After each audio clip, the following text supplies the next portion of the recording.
और चलिए इस समय आपको गदरपुर लिए चलते हैं, जहां सीएम पुष्कर सिंह धामी बोल रहे हैं। शिक्षा, स्वास्थ्य, पेयजल, सड़क, आधुनिक जो आधारभूत सुविधाएं हैं उसको मजबूत कर रहे हैं। इसके साथ ही उत्तराखंड हमारा पूरा देवभूमि या आध्यात्मिक और सांस्कृतिक पहचान को भी नई ऊंचाई मिले, इसके लिए भी हम निरंतर कार्य कर रहे हैं। हमारे लिए केवल विकास, सड़क बनाना, भवन बनाना, पुल बनाना इतने तक सीमित नहीं है, बल्कि आम लोगों के जीवन को आसान बनाना, उनके जीवन को सुरक्षित बनाना, उनको हर प्रकार की समृद्धि प्राप्त हो, इस प्रकार का लक्ष्य लेकर हम काम कर रहे हैं।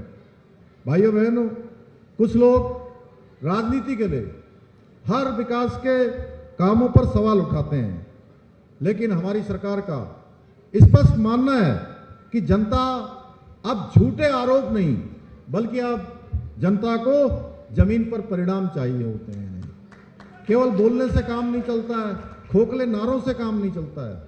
अब जब परिणाम आते हैं तो जनता के सामने दिखाई देते हैं। इसलिए हम शिलान्यास करके भूल जाने वाली सरकार नहीं है कि कोई योजना शुरू करी और योजना बीच में ही अटक गई। वो योजना बीच में ही अटक गई, पूरी ही नहीं हुई, धन आवंटन नहीं हुआ, शिलान्यास तो हो गया, लेकिन उसका कभी लोकार्पण का अवसर नहीं आया। भाइयों बहनों, हम शिलान्यास से लेकर लोकार्पण तक हर योजना, हर ये परियोजना को चरणबद्ध तरीके से ये पूरा करने वाली हमारी सरकार है, जो हमारे प्रधानमंत्री मोदी जी के मार्गदर्शन में चलती है। मोदी जी के नेतृत्व में, उनके मार्गदर्शन में पूरे देश के अंदर एक कार्य संस्कृति आई है कि जिन योजनाओं का भी शिलान्यास होता है, उन सभी योजनाओं का लोकार्पण भी होता है। भाइयों बहनों, वो योजनाएं पूरी भी होती है, और यही हमारी कार्य संस्कृति है, और यही डबल इंजन सरकार की सबसे बड़ी पहचान है। भाइयों बहनों, आज जो लोकार्पित किया गया जो बस अड्डा है, जहां यात्रियों को बहुत बेहतर, सुरक्षित और सुविधाजनक परिवहन सेवाएं आने जाने में उपलब्ध कराएगा, उनको अच्छी सुविधा देगा। वहां पर एक अच्छा, मैं देख रहा हूं कि वेटिंग रूम भी बना है। अभी हम सब लोग उसके लोकार्पण के बाद अंदर जाकर हम देख कर आए हैं। वहां अच्छी किचन भी बनी हुई है, जिससे लोगों को वहां चाय पानी या अन्य प्रकार का जो स्वल्पाहार भी उपलब्ध हो पाएगा। जल्दी से जल्दी विभाग उसकी भी व्यवस्था करेगा।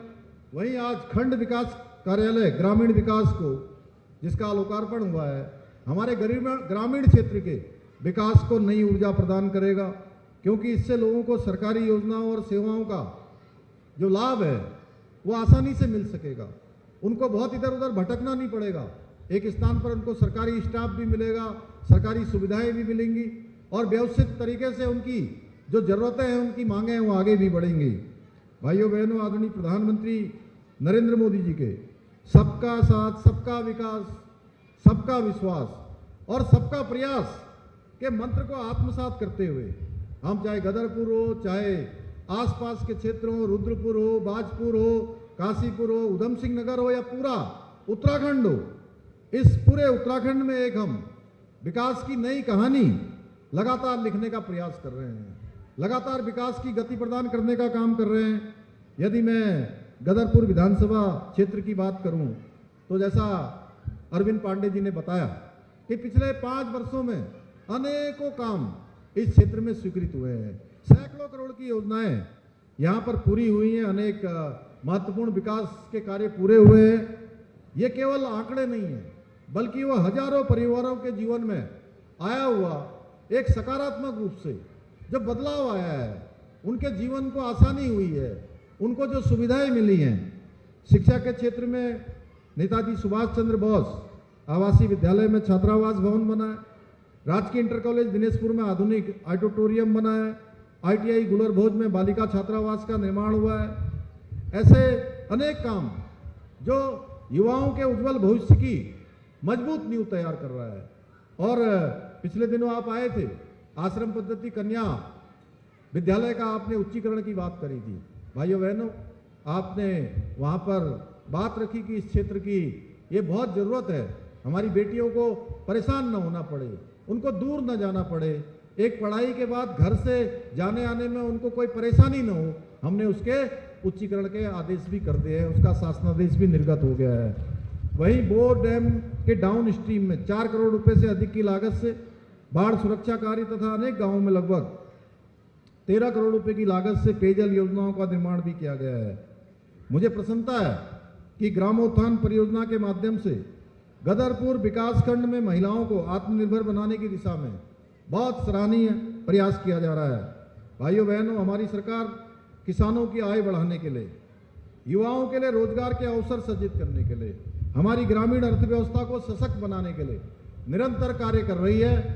पर जब हम ये विकास के काम आगे बढ़ा रहे हैं तो हमारे जो प्रतिपक्ष के साथी हैं, विपक्ष के हमारे जो मित्र हैं, उनको ये बात आसानी से हजम नहीं हो रही है, या मैं कहूँ कि उनको अपच हो रही है, पाचन क्रिया उनकी बिगड़ गई है और ये लोग झूठ और भ्रम की राजनीति करना चाहते हैं। लेकिन हमारी सरकार विकास का रिपोर्ट कार्ड लेकर जनता के बीच जाती है। हम अपना रिपोर्ट कार्ड देते हैं, जैसा अभी पांडे जी ने बताया यहाँ पर। भाइयों बहनों, किसी का वोट कट नहीं रहा है, कोई एसआईआर में गड़बड़ी नहीं हो रही है। अब ये एसआईआर 20 से अधिक बार हो चुका है देश में, 20 से अधिक बार हो चुका है। ये पहली बार एसआईआर की प्रक्रिया नहीं हो रही है कि जो चिल्ला रहे हैं जोर जोर से, चीखे मार रहे हैं। आप देख रहे होंगे कभी उनके नेताओं के बयान आ रहे हैं, उन्होंने कहा किसी का वोट कटा हो तो बताएं भाई। कोई भी हमारा अल्पसंख्यक भाई हो, कोई मुस्लिम समाज का हो, किसी अन्य समाज का हो, हम कोई देश भावना से किसी का वोट काटने पर विश्वास नहीं करते।